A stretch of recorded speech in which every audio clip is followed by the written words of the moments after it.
হে viewers, আসসালামু আলাইকুম। আজ আমি আপনাদের পাতাকপি দিয়ে চিংড়ি মাছ দিয়ে রান্নার রেসিপি দেখাবো। এখানে ভিউয়ার্স আমার মশলাটা সবটাই নেওয়া আছে। দেখুন, অল্প পরিমাণের মশলা দিয়েছি। এখানে জিরে, রসুন, পেঁয়াজ বাটা, লবণ, হলুদ আর এই কাঁচা ঝাল দিয়ে আজ আমি আপনাদের এই যে তেল ভিউয়ার্স, এই যে আমি মশলা মাছ একসাথে দিয়ে দিচ্ছি।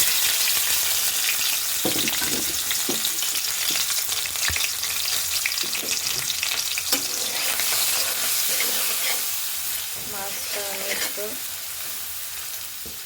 কষাবো।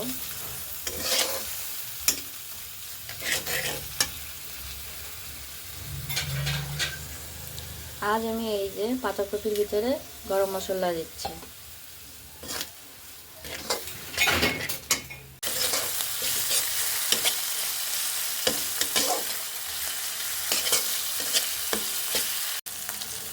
এবার আমি পানি দিয়ে দিচ্ছি হালকা একটু।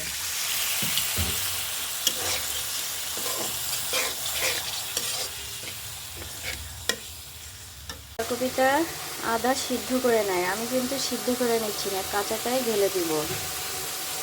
দেখুন আমার চিংড়ি মাছটা হয়ে গেছে কষানো।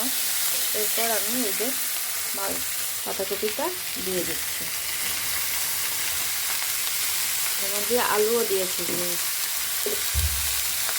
আলুটাও আমি কুচি কুচি করে দিয়েছি। এবার আমি এটা আবার কষাবো। মাছ আর পাতাকপি একসাথে কষিয়ে নেব এবং আমি এই দেখুন চুই ঝাল দিচ্ছি পাতাকপির ভিতরে। নতুন রেসিপি, এই পাতাকপির সাথে চুই ঝাল। প্লিজ আপনারা রান্না করে খেয়ে কমেন্ট করে জানাবেন, অন্যরকম একটা স্বাদ হয়। এবার আমি ঢেকে দিব।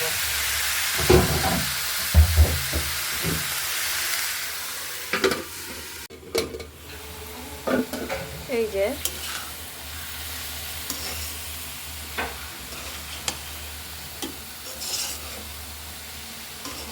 আজ কিন্তু আমি একটু অন্যরকম রান্না করছি ভিউয়ার্স।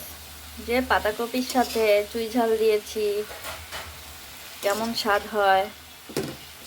আমরা মাঝে মধ্যে খাই,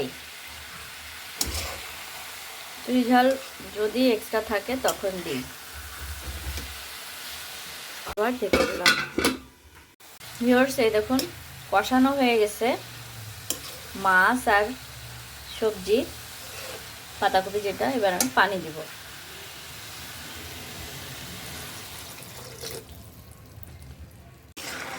এই দেখুন হয়ে আসছে। এখানে হালকা একটু চিনি দিয়ে নিচ্ছি।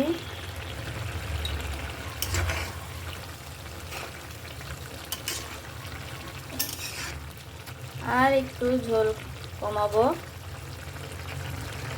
ঠিক আছে, দেখুন আমার হয়ে গেছে চিংড়ি মাছ দিয়ে পাতাকপি দিয়ে চুই ঝাল দিয়ে রান্নার রেসিপি। ভিউয়ার্স, এখন আমি এইটার ভিতরে হালকা একটু জিরার গুঁড়া দেবো, জিরান এবং স্বাদের জন্য। এই যে আমি হালকা একটু জিরার গুঁড়া দিয়ে দিচ্ছি। দিয়ে এখন আমি নামানোর পরিবেশন করব। তৈরি হয়ে গেল চুই ঝাল দিয়ে চিংড়ি মাছ আর পাতাকপি দিয়ে রান্নার রেসিপি। ভিউয়ার্স, ভালো লাগলে লাইক করেন, শেয়ার করেন, সাবস্ক্রাইব করে দিয়েন। ধন্যবাদ সবাইকে।